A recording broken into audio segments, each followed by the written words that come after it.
get back to so tons of content coming today, tomorrow, and a little teaser at the end for the chase, which we'll get to, at the end of this video. But I want to go through it today, kind of go through all the cards, the stats, what's coming tomorrow, and let's get through it. So right away, there's these moments. I'm just going to let it play in the background right there. This is the moments that you can do, these opening day moments. It's great. You get a live series, sellable 85 to 89 overall card. Very neat. We also got the showdown for a double E. Here's the stats. That came out today, so you might already know of that card, but definitely take a look at his showdown for that one. A great bat. Probably, he'd be fine starting, right? He doesn't have, a split difference. He's great against, righties, lefties, but he's right-handed hitter, so, generally you don't want to bring him in against righties. So, actually a very nice, very, good card. Like, corner defense, it's been so inconsistent. I'm not sure that it's a big deal that he hasn't a lot, but he won't have a lot of range, and he'll let some balls past him. That'll be a little frustrating, but it's not as big of a deal as other positions like outfield. Roster updates are back, so for those who don't know, roster updates, basically live series cards go up or down based off of their how well they do. Like, a lot of people invest in that Soto card because he was supposed to go to Diamond or whatever. So, like, say you buy a 78 and then they up, like, say he has a good start of the season, they'll up him up to a gold. His quick sell all of a sudden goes to 1,000. So obviously, like, I think he's a decent price, but basically you can buy the card for $440, and then when it goes up to a gold, you can quick sell for 1,000. So a lot of investment opportunities. Something I'll start talking about here on the channel. But back to the content, but roster updates, those are coming.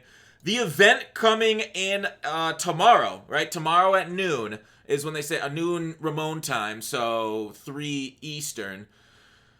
Yeah, here it is, August 4th at noon. Wait, it ends August 4th at noon, sorry. So it goes on for a while, right? 10 days, week, 2 weeks, week and a half, 2 weeks in there.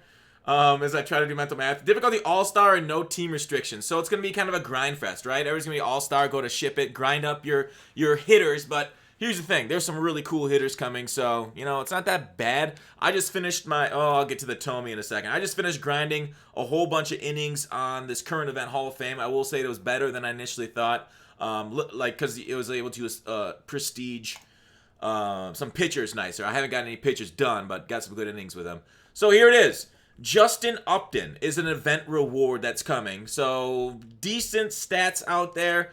He's a 94 overall. You really can't expect a whole lot. He's like a jack-of-all-trades type deal. 70 speed with a decent arm, decent fielding. But, he's not really going to make a lot of people's outfields unless you're kind of just getting into the game and haven't really built up because the outfield is so competitive. Good on a theme team. Here's Adrian Simmons. They say the first flashback card they've got of him. Obviously a great fielder.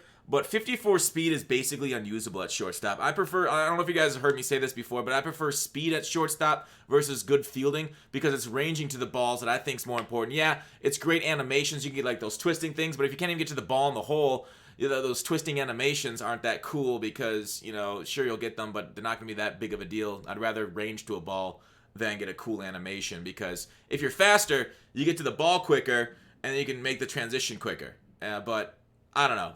It's not like fielding's bad. Let's just say that. It's not like higher fielding's worse, but I just prefer higher speed shortstops than this guy, and he's okay hitting, no power, but I feel like power is kind of what I want out of a card, and that's kind of more the meta. JD Martinez, insane. Kind of got a little reverse split there on the power, but better contact versus lefties. So this card, absolute bonkers, right? This is a solid fucking card here.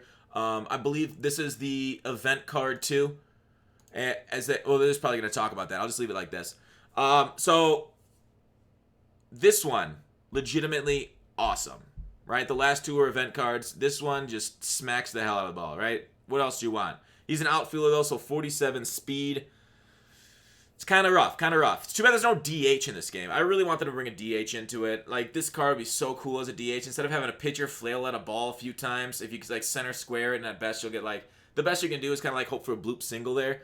I don't know. I was hoping it would be a little bit better. But 6th inning players, we had them leak. If you pay attention to the channel, we went through that a while ago. We're getting a Conquest. The Conquest looks like I don't know. They said anything from a jellyfish to a bomb to a rocket to the gauntlet. Ramon said it was the Affinity Gauntlet. So whatever you want to call it. Blake Treinen is there from that, so you can get him sinker. He has an outlier on that sinker, which actually I think makes it worse because I want their difference between his fastball and sinker velocity. So if his sinker was actually 95 and it had good movement, that'd be wicked. But sadly, it's going to be higher velocity, so you can kind of sit on the same speed between it. So surprisingly, it actually makes him worse. Cutter 94 is also a little. If the cutter was in the 80s, that'd be glitchy too. Slider at 89, no changeup, tough. So here are, between the 6th inning, here are like the smaller guy, the smaller bosses on the midway point to your 300 guy. We have Denny Martinez. He is a soft thrower, they said, in game. So 91, he's not going to be anything glitchy, but he's nice to add for the collections, and that coming. Same with Corey Seager and breakout Mini Manoa. Wait, no. Who the hell was this? Breakout. No, I honestly don't remember who they said this was. It's cool card art. I don't see a name on it, and I totally forgot who it was. Yeah, El Presidente, a little bit of, I just repeat. maybe had 3 more henchmen to add. I'm trying to figure out who it was. Who are you going to choose? Remember, there are henchmen in all reveal the attributes. Let's look to see who the 6th inning officer, but he's got some interesting. From 1951, that card looks sick in the second spring training, and then we got Monty Irvin. Monty Irvin, there it is. Monty Irvin. Damn it. Monty Irvin. I knew it was an old legend. Obviously, since it's from 1951. So Monty Irvin there is the 3rd one. So pretty nice. It's a breakout card. They should be like not too expensive for their overalls to add to your collection if you're gonna chase. So they're not bad, but I definitely buy it this inning, or you can probably wait a little bit. Here are the bosses. Greg Maddux, actually a little disappointing, I would say, but not really, right? Do we expect anything more than that? I think the only disappointing part of this card are these per 9s, right? Obviously, his K per 9's not going to be huge. Hits per 9's a little lower than you like to see. Obviously, the prestige I'll get to in a second, but his walks per 9 are awesome. Obviously, control's awesome, break. So, like, if a sinker has 99 break, 99 control, that's like, you know, some of the glitchiest pitches in the game. 90 speed on it, not crazy. 93 on the 4-seamer, so you're not going to throw that too often, but it can get up to 95-ish. Cutter at 91. Like, I like a little bit of a difference in speed between the cutter and sinker, but, you know, they're kind of the same, whatever. Circle change being 77 is awesome. The more difference in speed between the change and the primary, the better it is. And then a curveball at 70, that's much better than a curveball in the 80s. In my opinion, having a super slow curve really throws off the timing, because like the curve and the sinker kind of look alike when it has that up hitch a little bit. Curve's obviously a little bit more dramatic. But it'll fool a lot of people. This is Jimmy Rollins' card. His benefit is a switching and fast. This one's way better than the Simmons that we saw. Fast, good fielding, good reaction rate here. Obviously, his prestige can be a little bit better. Great I'd say good contact. You obviously want that in like the 120s range. Vision, not great. So vision is good, but it's not that great of a thing this year as opposed to contact, what we actually want. But overall, I kind of like this. I really like the ability to switch hit. I think, as you guys know about me, I think that even if he's gonna have like perform a little worse, I don't know. I just feel more comfortable with switch hitters out there, and I think pitchers feel a little bit more uncomfortable pitching to guys on the opposite side of the plate than them, as the sliders aren't as effective. You know, they still break in a little bit, but you know, it's easier to see them, I feel like, and hit them, or you know, you might not think that way, but I do. So that's personal preference. So Rollins, a little bit disappointing stat wise, but you know what?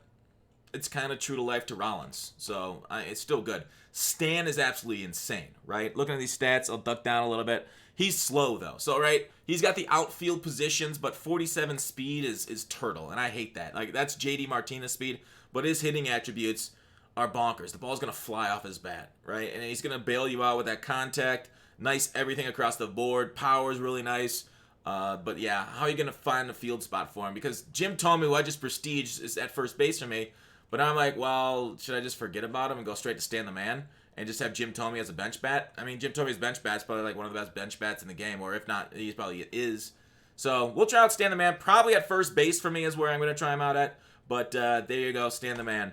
We'll look at his prestige in a second. Greg Maddux prestige. So those are the 3. So Greg Maddux, you know, gets 1 mile per hour on the fastball, subtracts 1 on the off speed, making him even more deadly. His per 9s go up a little bit. Everything goes up 3 there. And you know what? It is what it is, right? We'll see in game. We'll see how deceptive those pitches are. You're really going to have to control it. The problem is a lot of pitches just hang, even with good control. Like John Smoltz hangs a lot of curveballs, even though it's curveball control on that on the attribute, the curve itself on the Smoltz card's above 90. So I just don't trust curveballs, or sometimes off-speed stuff hangs, and it sucks. Jimmy Rollins, actually, like, a lot of people think about that 80 as like a threshold, and I don't really necessarily believe it. I've seen guys get perfect 80s to the warning track, but overall, just, you know, up the speed, up the fielding to 90 now at the reaction there at shortstop. So he's deadly. The issue is, will his contact will play, and it won't bail you out as much as a lot of other cards would with higher contact, but it's still, I think this card looks really nice, but not like glitchy, you know what I mean?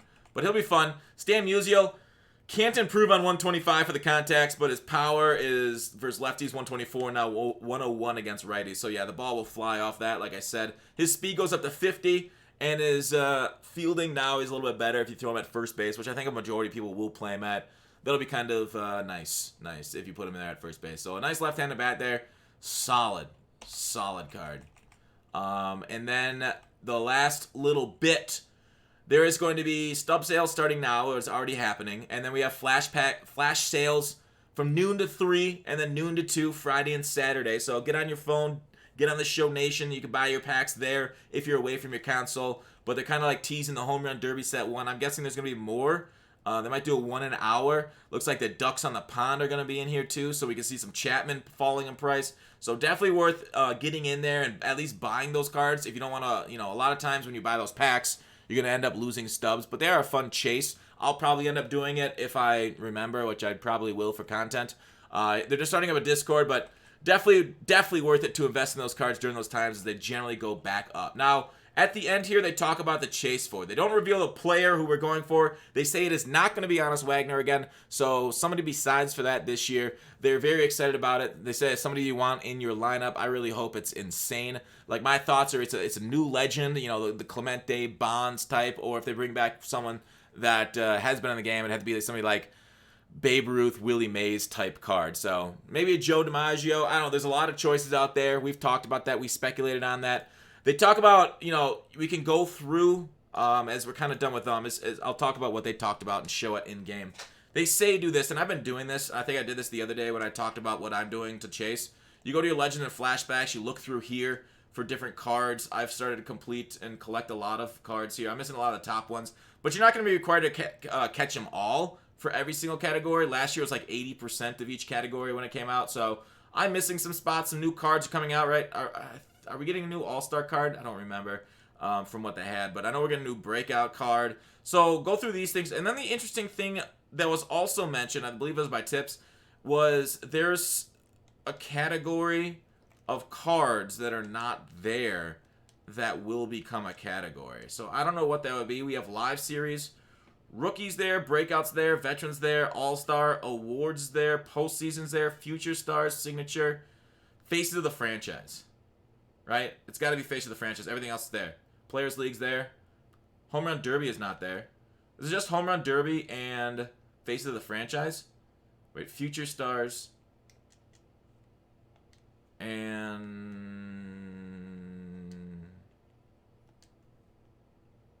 Future Stars is here. Prospects is here.